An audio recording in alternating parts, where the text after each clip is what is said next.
Okay, I think we planted. Now we need to water. Kids, there's a hose. There's a hose right over there. Now this is the debut trip of the basement here. Oh. Yeah, make sure there are no creepy crawlies around in here. So, I have not turned this pipe on. This goes to that outside hose bib yet because the wintertime, I don't want that outside hose bib to have water on it. So I put a shutoff valve right here. So I haven't turned it on yet. I'm going to make sure that they're ready up here with the pipe attached or the hose attached.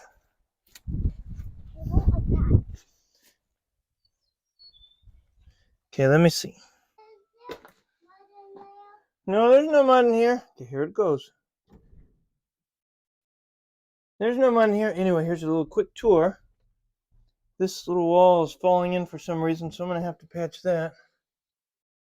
I wonder if some animal's been digging in here. Anyway, here's our water heater, water softener. Okay, water them. Make sure to get all the little mounds and all the little areas. Yep, get that one too.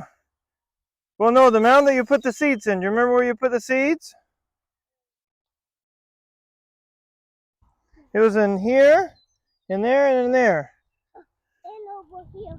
Okay.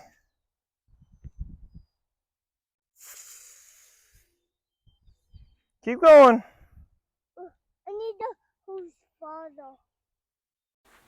We've come to the time where I think it would be wise if we halter trained our milk cow, Elsie. You know, it would just, I mean, she gets up in the stanchion easy enough. However, I think if we could lead her around with a halter, it might be easier once she's out in the field or if she's somewhere else that we need to bring in. So let's see if we can get this halter attached to her face. Maybe now that she's in the stanchion eating food, we can just slip, nope, can't slip it on her. But we'll put it there. Let's just see how we can get this to work.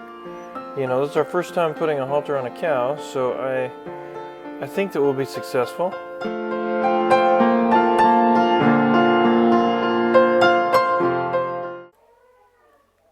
I think we're really just going to have to strong arm her here. You know, we need to lock her head in and then put it on her head, and then we'll be ready.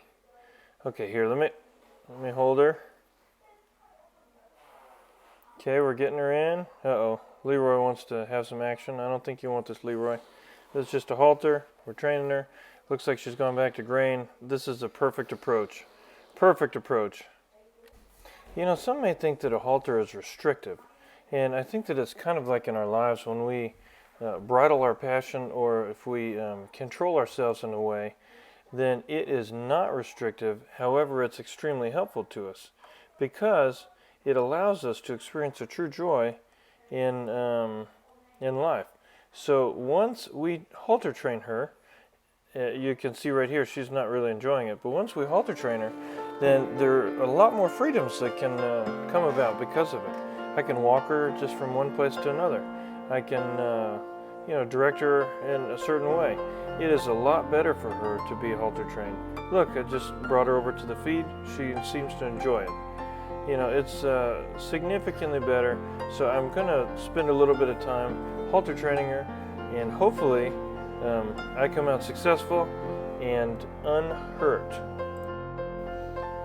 Thanks for joining another episode of Finding Freedom Farm. Hopefully you enjoyed this one where we put the halter on Elsie and got her one step closer to being halter trained. You know, in life, sometimes we think that things are trying to control us, but really it is for our best interest. Thanks again. Keep following along to see our journey with this one. And I couldn't have done it without her help. You may want to rewind and just look at the shirt that she had on because it describes her to the T.